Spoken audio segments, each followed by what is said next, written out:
கர்த்தருடைய பரிசுத்த நாமத்துக்கு மகிமை உண்டாவதாக.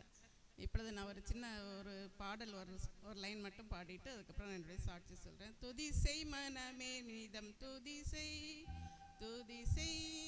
மட்டும் நடத்தின உன் தேவனை இன்றும் என்றும் நன்றி மிகுந்த மனதோடே இன்றும் என்றும் என்றும் இந்த மனதோடே உன் காலமெல்லாம் நடத்திடும் தேவன் உன் காலமெல்லாம் நடத்திடும் சத்திய தேவன் நன்மைகள் யாவையும் உனக்களித்தாரே நன்மைகள் யாவையும் உனக்களித்தாரே துதிசெய் மனமே நீதம் துதிசெய்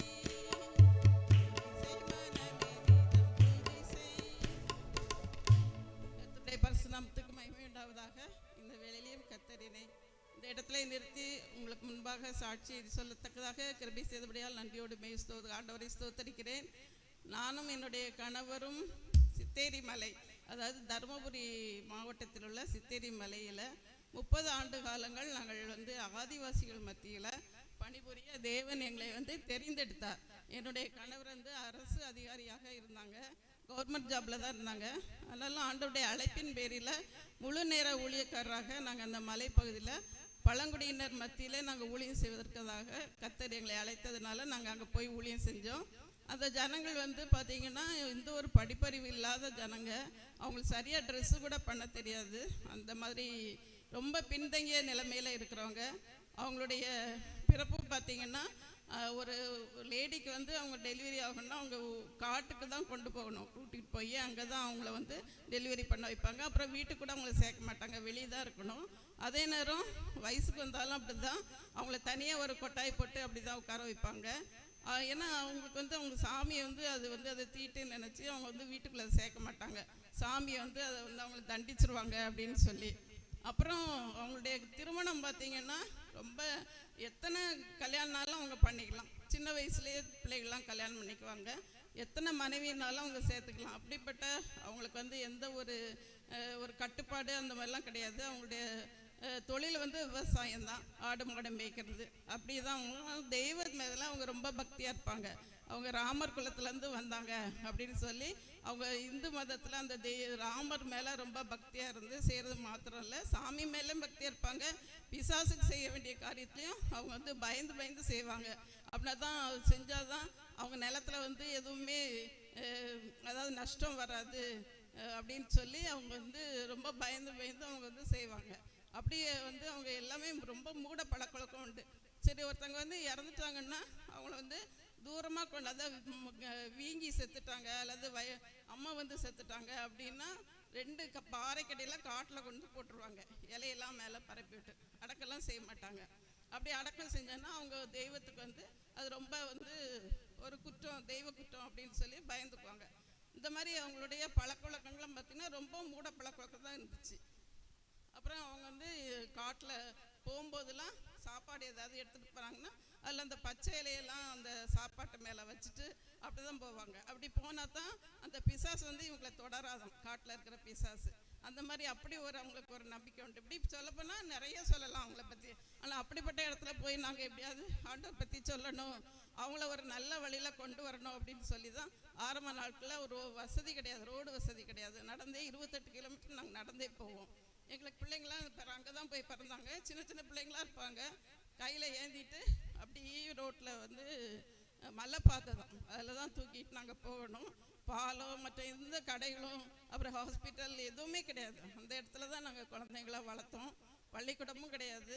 அவ்வளோ கஷ்டப்பட்டு வளர்த்தோம். நாங்கள் தங்கியிருந்த வீடும் பார்த்திங்கன்னா அந்த மலையில் இருக்கிறவங்க தங்கின அந்த குடிசை பகுதியில் தான் நாங்கள் தங்கணும். ஒரு ரூம் தான் இருக்கும். அந்த ஒரு ரூமில் தான் நாங்கள் படுக்கணும், சமைக்கணும், எல்லாம் பண்ணணும். துணி கூட அதில் தான் காய பண்ணணும், வெளியே போட முடியாது. ஏன்னா அப்போல்லாம் நிறைய மழை பெய்யும் அந்த நாட்டில், வெளியே போட முடியாது, குளிரும் ஜாஸ்தி இருக்கும். எங்களுக்கு சரியான தங்குறதுக்கோ படுக்கிறதுக்கோ கூட கட்டிலோ மெத்தை அந்த மாதிரிலாம் கிடையாது. ஆரம்ப நாட்டில் அவ்வளோ கஷ்டப்பட்டு தான் நாங்கள் ஊழியம் செஞ்சோம். ஆனால் வீட்டிலலாம் வசதியாக தான் வாழ்ந்தோம். ஆனால் அங்கே போய் கர்த்தருக்காக இந்த காரியங்களெல்லாம் செய்ய வேண்டியிருந்துச்சு, நிறைய தியாகம் பண்ணோம். ஆனாலும் ஜனங்கள் மத்தியில் நிறைய எதிர்ப்புகள் இருந்துச்சு. வரவேற்பே கிடையாது. சுவிசேஷத்தை பற்றி சொல்லவே முடியாது. இயேசு கிறிஸ்துனா யாருன்னு அவங்களுக்கு தெரியாது. என்ன விலைன்னு கேட்பாங்க. இயேசுன்னா என்ன வேலை அப்படின்னு தான் கேட்பாங்க. அந்த மாதிரி அவங்களுக்கு எதுவுமே தெரியாது. அது ஒரு கடவுள் அப்படின்லாம் தெரியாது. ஆனால் நாங்கள் போய் சொல்லும்போது அவங்களுக்கு வந்து ஏதோ அவங்க ஜாதியை மாற்ற வந்துட்டோம் அப்படின்னு சொல்லி ரொம்ப எங்களுக்கு விரோதமாக எதிர்ப்பு தெரிவித்தாங்க. நாங்கள் ஆரம்பத்தில் போய் நைட் ஸ்கூல் நடத்தினோம். சின்ன பிள்ளைகள்லாம் இந்த ஆடு மாடு மேய்க்கிற பிள்ளைகளை ஃபஸ்ட்டு நம்ம அவங்கள போய் சந்திக்கலாம், சின்ன பிள்ளைகளை சந்திக்கலாம் அப்படின்னு சொல்லி அவங்கள கூப்பிட்டு நாங்கள் நைட்டில் எங்கள் வீட்டில் கூப்பிட்டு ஸ்கூல் மாதிரி நடத்துவோம். அதே நேரம் இயேசு கிறிஸ்துவை பற்றியும் நாங்கள் சொல்லுவோம். அப்போ எங்கள் வீட்டுக்குள்ளெல்லாம் கல்லெல்லாம் விட்டு எறிவாங்க அந்த ஊர்க்காரங்க. அப்படியே பெட்ரோல் பாக்ஸ் லைட் தான், என்ன கரண்ட்லாம் கிடையாது. அந்த மாதிரி தான் வச்சு அவங்களுக்கெல்லாம் டீச் பண்ணணும், ஆண்டவரையும் பற்றி சொல்லணும். ஒரு ஆட்களை போய் சந்திக்கணுனாலும் கிராமம் ரொம்ப தூரம் போய் நடந்து போய் அந்த ஊரில் போய் அந்த ஊரும் பார்த்திங்கன்னா ஒரு 7-8 வீடு தான் இருக்கும். அங்கேயும் போய் சந்திக்க முடியாது. அவங்க எல்லாம் தோட்டத்தில் அங்கங்கே வேலை செய்வாங்க. அப்படி காடு மேடாக போய் ஏறி அப்படி தான் அவங்களுக்கு சுவிசேஷம் சொல்லணும். அப்படிப்பட்ட ஒரு சூழ்நிலை. இன்னும் அநேக எதிர்ப்புகள் பிசாசுடைய கிரியை எங்களுக்கு அதிகமாக இருந்துச்சு. இதுக்கு மத்தியிலே நாங்கள் பிள்ளைகளை கஷ்டத்தோடு வளர்த்தோம். அப்புறம் சின்ன பிள்ளைகளை நாங்கள் திருநெல்வேலியிலே நாங்கள் விட்டு அவங்கள ஹாஸ்டல் தங்கி தான் படிக்க வேண்டியிருந்துச்சு. எல்கேஜி யூகேஜிலேருந்தே அவங்க எங்களை விட்டு பிரிஞ்சுட்டாங்க. அது ஒரு பிரிவே பிள்ளைகளுக்கும் தாங்க முடியல, எங்களுக்கும் தாங்க முடியல. ஆனாலும் கர்த்தருக்காக அதையெல்லாம் நம்ம இழந்துதான் ஆகணும் அப்படின்னு சொல்லி தியாகத்தோடு நாங்கள் செஞ்சோம். அநேக எதிர்ப்புகள் இருந்துச்சு, வசதி குறைவு இருந்துச்சு, பொருளாதார குறைவு இருந்துச்சு. எல்லா மத்தியிலையும் நாங்கள் கர்த்தருக்காக அது செய்யும்போது கர்த்தர் அதுக்குள்ள பலனை அவர் கொடுத்தாரு. நிறைய ஆத்துமாக்களை ஒரு 10 வருஷம் கழிச்சு தான் கொஞ்சம் கொஞ்சமாக வர ஆரம்பிச்சாங்க. அற்புதங்கள்லாம் நடந்துச்சு. சாக கிடந்தவங்க நல்ல சுகம் கிடச்சிச்சு. அதெல்லாம் தேவனுடைய கிருபைன்னா அப்போ அவங்களுக்கு எந்த ஒரு மற்ற ஆட்களோட வெளி ஆட்களோட ஒரு கனெக்ஷனே கிடையாது. நாங்கள் தான் ஃபஸ்ட்டு போனோம்.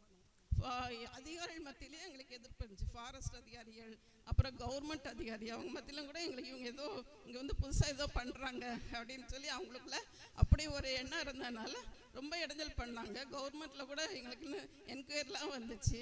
அப்புறம் அங்கே இருக்கிற ஜனங்க அடிக்க வந்தாங்க.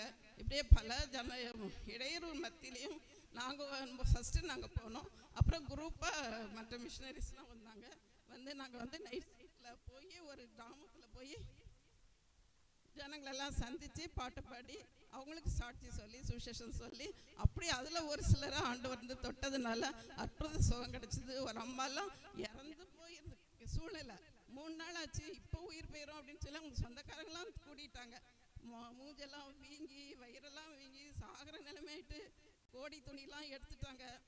ஆனால் அந்த டைமில் கூட கர்த்தர் அந்த அம்மாவுக்கு இரக்கம் பாராட்டி கடவுளை நாங்கள் ஜெபிச்சு அவங்கள எங்கள் வீட்டுக்கே கூட்டிகிட்டு ஒரு 4 டேஸ் எங்களோட வச்சிருந்து ஜெபம் பண்ணி எங்கள்கிட்ட இருக்கிற அந்த கஞ்சி ரசம் சோறு அந்த மாதிரி தான் நாங்கள் கொடுத்தோம். ஆனால் அதோடைய கிருபையில் அவங்க நல்லா சுகம் கிடச்சிச்சு. இன்றைக்கி அவங்க இப்போ உயிரோட இல்லை. அதுக்கப்புறம் ரொம்ப வருஷம் வரைக்கும் அவங்க உயிரோட இருந்தாங்க. ஞானசெல்லாம் எடுத்தாங்க. பிசாசு நிறையா ஓடிச்சு. அப்புறம் ஒரு அம்மாவுக்குலாம் பிரெஸ்ட்டில் கேன்சர் இருந்துச்சு. அவங்க எவ்வளவோ பார்த்தாங்க. தனக்குள்ள விதவை அவங்க ஆடு மாடெல்லாம் விற்று வைத்தியருக்கு எவ்வளோ செலவு பண்ணாங்க. சாமி சக்கரம் மந்திரம் எல்லாத்துக்கும் பார்த்துட்டாங்க. ஒன்றுமே சுகம் கிடைக்கல. கடைசியில் பார்த்தோன்னா நாங்கள் ஏசுங்கிற திரைப்படம் அவங்க ஊரில் போய் நாங்கள் போட்டோம். அப்போ அதை பார்த்து அவங்க ஆண்டவர் அவங்க உள்ளத்தை தொட்டார். அது மூலமாக அவங்க ஆலயத்துக்கு வந்தாங்க. கர்த்தர் அவங்களுக்கு நல்ல பரிபூர்ண சுகத்தை கொடுத்தாரு. அதுக்கப்புறம் அவங்க இட்லி கடைலாம் வச்சு நல்லபடியாக அவங்க பிழைச்சாங்க. 2 பிள்ளைங்க வேற உண்டு. அப்படியே அவங்க நல்ல ஒரு அற்புதங்களாக ஆண்டவர் அந்த இடத்துல செய்தார். அதனால் ஒரு ஊழியனா எவ்வளவோ தடைகள் இருக்கும், எதிர்ப்பு இருக்கும். ஆனால் இந்த நாட்டில் நிறைய ஆத்துமாக்கள் அங்கே வந்திருக்கிறாங்க. 18 சர்ச்சு அங்கே உருவாயிட்டு. ஒரு சர்ச்சும் இல்லாத இடத்துல இப்போ 18 சர்ச்சு. ஏன்னா வில்லேஜ் எல்லாம் பக்கத்தில் நிறைய வில்லேஜ் இருக்குது. போய் சந்திச்சு அந்த அப்படிப்பட்ட ஒரு கிருபை அந்த இடத்துல ஊழியங்கள் வளர்ச்சியோட தேவன் கிருபை செய்தார். இப்போ நிறைய யூத் கேம்ப் அது இதுன்னு நாங்கள் இருக்கிற இடத்துலலாம் வருஷம் 2000 பேர் கூடுற அளவுக்கு இன்னும் நிறைய ரிட்ரீட்ஸ்லாம் அங்கே நடக்குது. நாங்கள் சேர்ந்தது ஆசீர்வாத இளைஞர் இயக்கம். அந்த ஊழியத்தில் தான் நாங்கள் செஞ்சோம். அதனால் கர்த்தருக்காக இழந்தவங்க யாரும் ஒன்றும் தரத்துறானதில்லை அப்படிங்கிற மாதிரி நீங்களும் என்ன செய்யுங்க, ஆண்டவருக்காக நீங்கள் சாட்சியாக நில்லுங்க. இன்னும் சொல்கிறாந்தா நிறைய சொல்லலாம், டைம் இல்லை. அதனால் சாட்சியாக இருங்க. உங்களால் அதாவது உங்களுடைய சாட்சி இயேசு கிறிஸ்துவை பற்றி நீங்கள் சொல்லுங்கள், மற்றவங்களுக்கு சொல்லுங்கள். ஆண்டோடைய கடைசி கட்டளை அதுதான் இல்லையா? அதனால் நாங்கள் அங்கே கஷ்டத்தில் மத்தியில் அங்கே போய் செஞ்சோம். நீங்கள் இங்கே இருந்துக்கிட்டே நீங்கள் செய்யலாம். உங்கள் ஜனங்கள் மத்தியில் நீங்கள் போய் செய்யலாம். அதை நீங்கள் ஜெபத்தோடு செய்யுங்க. நீங்களும் சேர்ந்து ஒரு அடிக்கடி ஜெபம் பண்ணுங்க. வாரத்துக்கு ஒரு தடவையோ இப்படியோ உங்கள் வசதிப்படி நீங்கள் ஒரு ப்ரேயர் குரூப் ஃபார்ம் பண்ணி அந்த மாதிரி ஜெபம் பண்ணுங்க. ஊழியத்துக்கு போங்க, நல்லா ஜெபம் பண்ணுங்க. கர்த்தர் அதுக்குள்ளே ஆசீர்வாதத்தை கொடுப்பாரு. உங்களுக்கும் அதுக்குள்ளே பரலோகத்தில் மிகுந்த பலன் உண்டு இல்லையா? அதனால் நான் தான் என்னுடைய வேண்டுகோள். கர்த்தர் உங்களை ஆசீர்வதிப்பாராக.